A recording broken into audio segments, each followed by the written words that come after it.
Helga from Helga's Pennsylvania Cooking. Today we're going to do something I haven't done for a while. I haven't done a Make It Easy Monday for quite a while, and I need to make it easy Monday. So I'm going to do a Crockpot chicken cacciatore for you today. This is really simple. The one step I do extra that's just for my personal taste, but you don't even have to do that. So this is pretty much, you can throw it in the crock pot, let it go for 3-4 hours, and you got a really wonderful hearty dish. Cacciatore in Italian means hunter. So when you're referring to a cacciatore dish, it's usually referring to a hunter style meal. I'm using boneless chicken thighs today, but you can use bone-in, and you can use legs or quarters. I don't like using breasts because I just find that they dry out more easily, and I just don't think they have as much flavor. You can also use stew beef meat or other good stew meats like that. You know, it's really a hunter stew. Usually a hunter stew usually has a connotation too that it has mushrooms, peppers, onions, rounding out the dish. We're going to add some olives, and while it normally calls for like 2 bell peppers, I'm using a bell pepper and some hot Italian peppers and oil to round out the spiciness. If you have a marinara sauce, that's great. You can use a regular red sauce. My hot pepper, Italian peppers are going to spice up the plain sauce that I have today. Some Italian seasoning. Got some fresh parsley out of the garden, but I'll show you what goes into this and we'll get it going.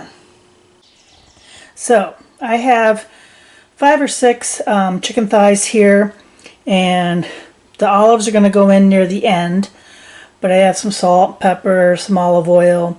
There's my hot Italian peppers in oil, some plain sauce, portobello mushrooms, regular bell pepper, onion, some garlic, a couple cloves of garlic minced up, fresh parsley minced up, some Italian seasoning, and there's the peppers.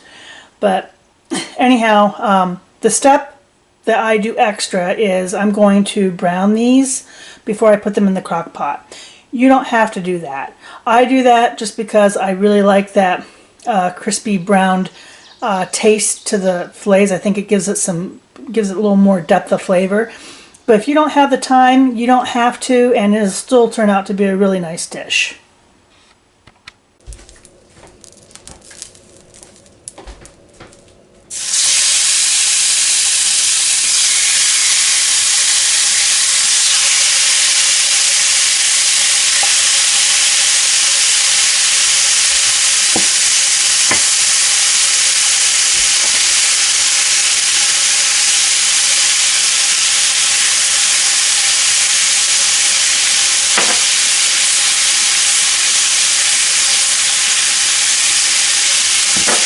I'm just going to brown these up a little bit on both sides, and then I'll transfer them to the crock pot.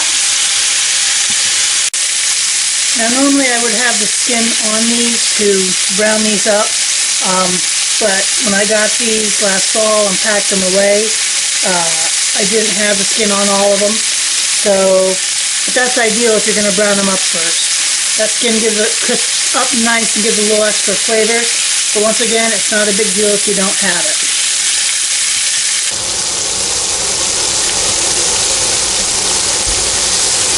I removed the chicken, placed that in the crock pot. Once again, you don't have to do this, but I like tossing these in with a little butter, just for a couple of minutes to soften them up a little bit.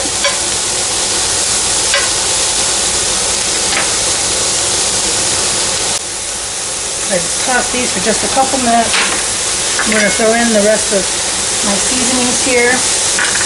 The garlic and fresh parsley. I'm just going to give that a toss. And once again, this part is not in the main traditional. Oh my God, it smells good. Not in the traditional recipe, so I'm going to deglaze with just a little bit of Marsala.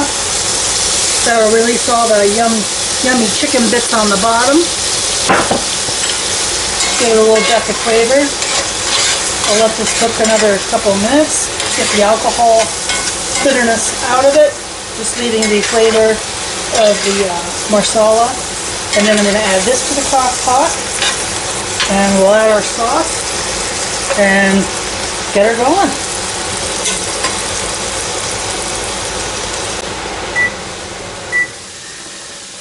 Okay, it's ready to go. Over into the crock pot. I gotta tell you, it smells amazing.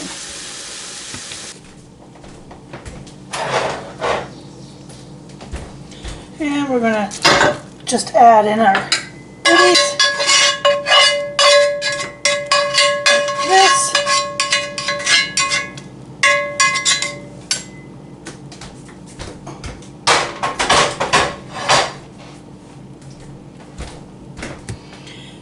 Oh, look at that. Isn't that beautiful? You ought to smell this. Holy cow. Like I said, we're going to keep the olives until near the end. I'm going to add in my jar of 24-ounce jar of sauce. The chicken's going to release liquid as this cooks down. And if you want a thicker sauce, all I do is, like the last half hour or 45 minutes, I'll take the lid off so that this has a chunkier, thicker consistency sauce. If you like it thinner, then just leave the lid on. It doesn't matter. And like I said, you didn't have to do the other steps that I did, but I think they really give it an added dimension of flavor. So if you have the chance to do it, it's worth it. But if not, you can throw it all in here and it'll still be really good. We'll come back in 3 to 4 hours.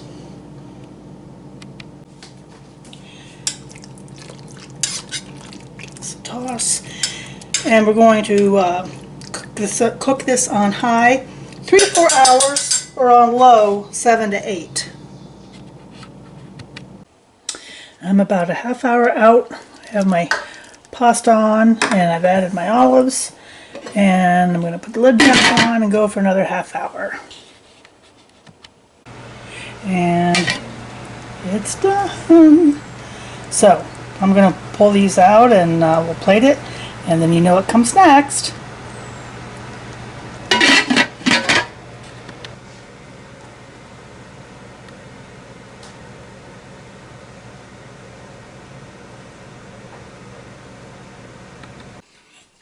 And it's done. This is fork tender and moist. You can see it's nice and moist. And give it a shot here. I confess I started eating this before I almost forgot I had to finish the video.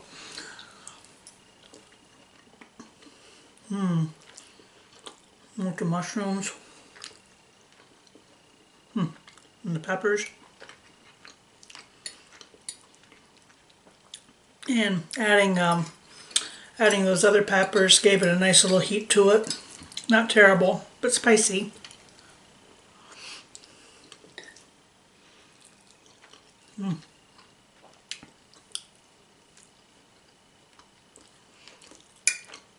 Really a nice, hearty, satisfying dish. So simple to do. Just throw it in a crock pot. Like I said, on high for 3 to 4 hours, on low for 7 to 8. Don't add your olives until like a half hour before. If you don't want it as saucy, take the lid off like the last 45 minutes or so, and it'll reduce down some. And if you don't want your vegetables to be a little crunchier and not quite as tender, you can add them in like an hour before the end so that they're more firm. So, but I like it like this. So that's Make It Easy Monday. Crockpot Chicken Cacciatore.